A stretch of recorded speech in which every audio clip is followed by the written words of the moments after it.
Hello there, community. Let's get the lights happening. You can see we've got a few people in the chat.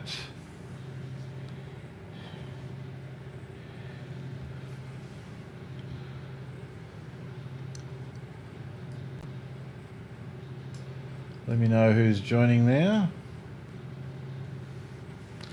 Give you a minute or so to hop on.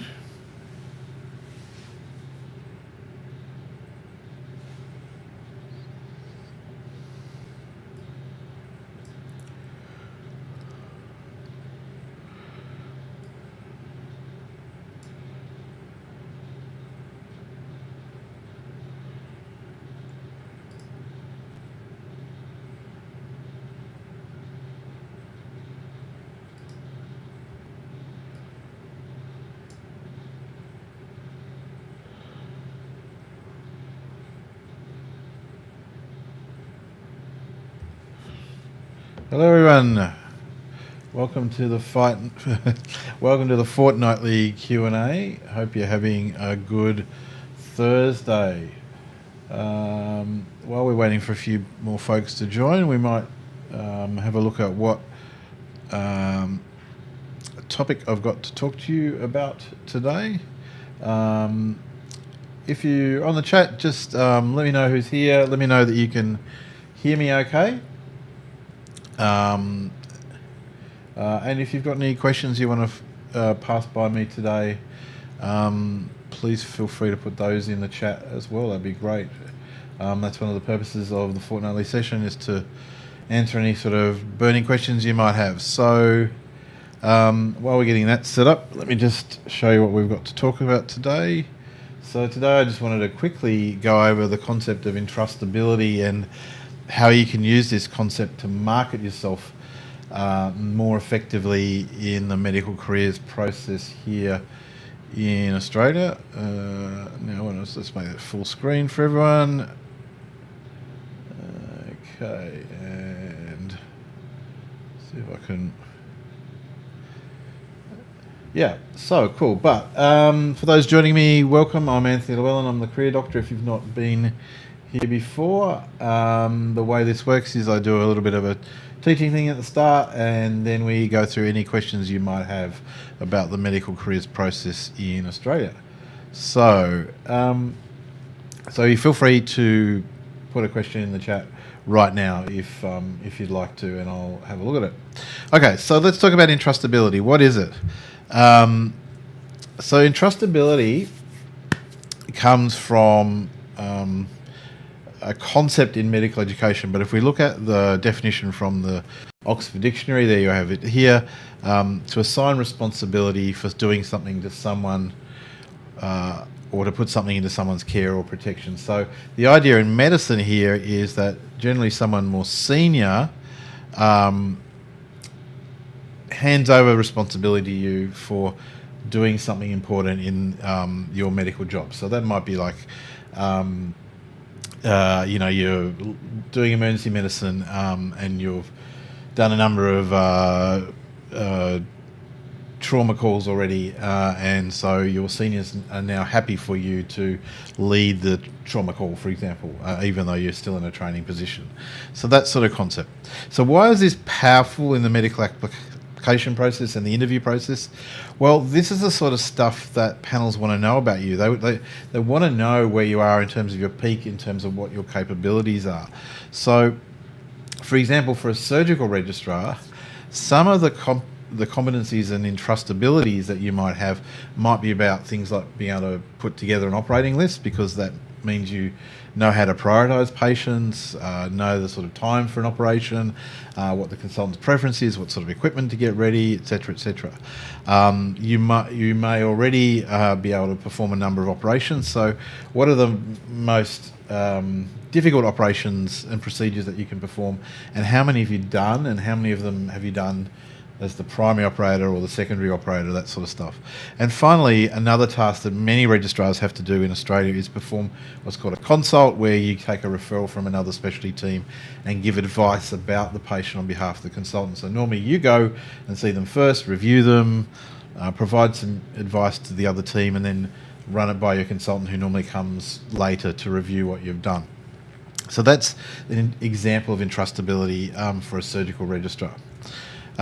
So another way of thinking about this is the mountain concept. So what we're after here is the peak of the mountain. So if we can talk about where we are in terms of the most important, independent, risky things that, significant things that we can do in our jobs at the moment, then the idea is that the panel won't need to know all the other sort of more mundane stuff. Like if you're a registrar and you talk about some of those things, they'll assume that you can do an assessment and take a history and investigate and order bloods, etc.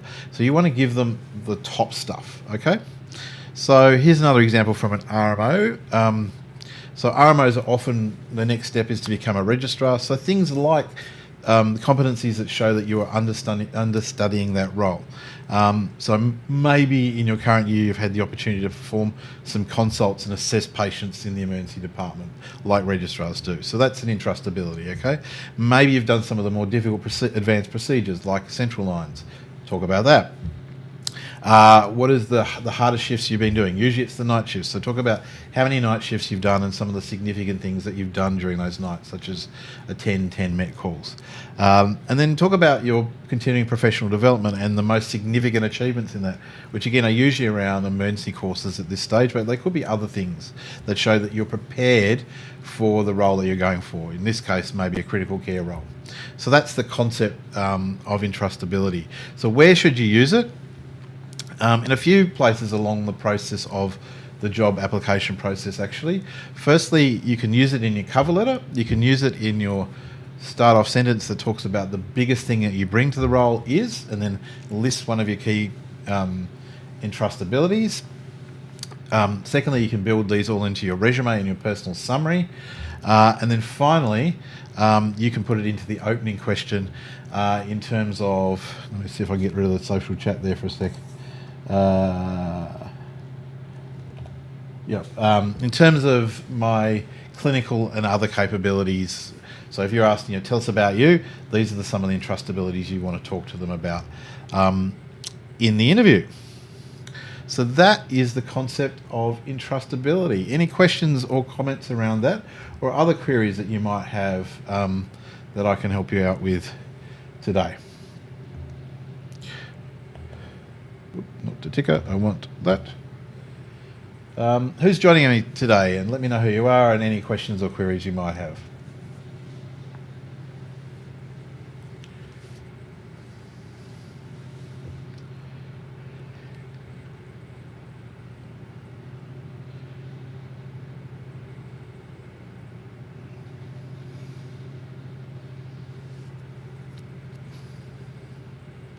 Looks like we've got a bit of a silent audience today.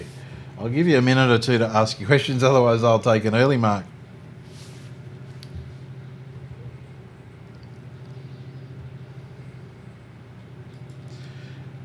Anyone applying for a job at the moment or having an interview soon?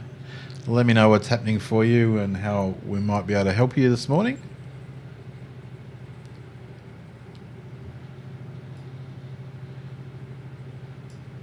Cool. Well, if it looks like you've got no burning questions today, I'm going to take an early mark because I'm in the middle of a whole bunch of coaching, and that'll help me get prepared for my next one.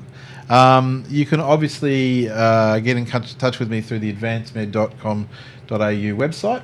Oh, here's a question from Manya. Yep.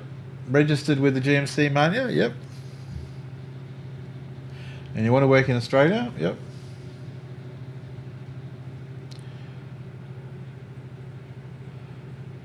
Is there a question there?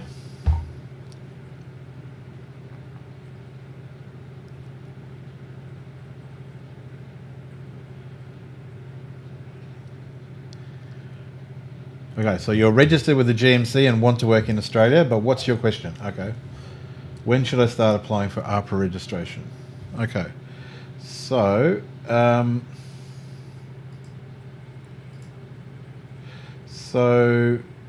now, there's some way I can reply to this, I think.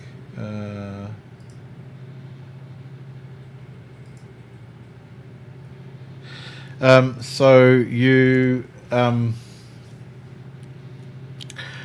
can only apply for APRA registration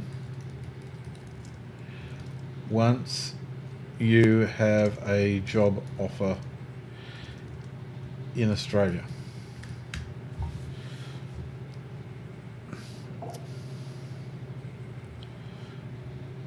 So once you've completed that 1 year of work in the UK, which is hopefully some sort of supervised or training role, on top of your PLAB in August 2023, you'll be eligible.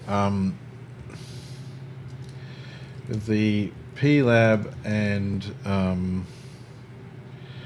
UK 1 year experience, you will be eligible for the competent authority pathway, but you'll need to obtain a suitable job offer.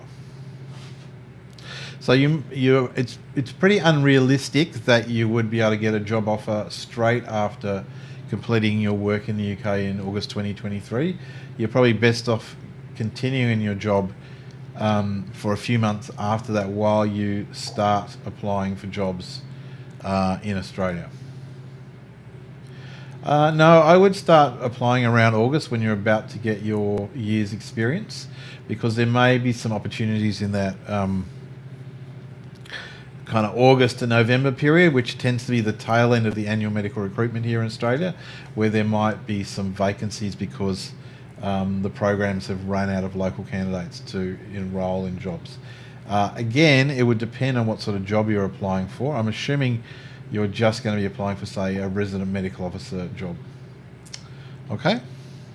If you've got any more queries about that sort of stuff, you might want to invest in one of my strategy calls, which I've just put a link there in the stream. Being an Australian permanent resident will be helpful as well. Okay. That kind of got funnily posted. There is a link there. I'll just whack it in again. Yeah. Cool. I'm glad I could help you out there. Looks like you're the only one on now, so I'm assuming there's no other queries or questions. In which case, I'll wish you guys a good day, and thank you, Manya, for the question. Yeah, I'll be back on in line in another fortnight. Cheers for now.